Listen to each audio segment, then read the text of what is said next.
Bună, eu sunt Andrei. Astăzi vă voi povesti despre cum un om bogat mi-a salvat mie viața. Bine, acel om bogat îl pot numi un prieten, pentru că mi-a salvat viața și pentru asta îi mulțumesc. Într-o zi, eu m-am dus la lucru. L-am văzut pe șeful meu și l-am salutat. Bună, Andrei! Astăzi mă simt foarte bine și am vrut să-ți spun că astăzi vei lua comenzi. Eu am acceptat. Îmi plăcea să iau comenzi, chiar dacă era cam plictisitor.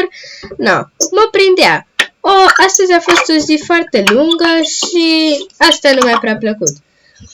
Șeful meu, după lucru, s-a oferit să mă duc acasă. Într-un fel, aveam o relație de prietenie frumoasă.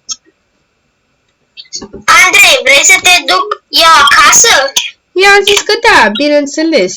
Așa că ne-am suit în mașină și am plecat.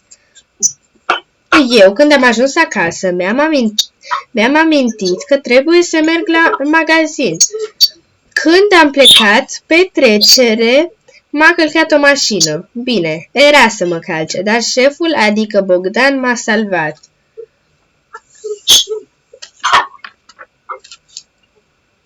Hei, ăla nu este Andrei. Hai să mă duc la el că poate merge la o plimbare. Eu i-am făcut cu mâna și traversam în același timp. O mașină venea foarte repede și Bogdan a alergat la mine, m-a împins și el a fost cel călcat.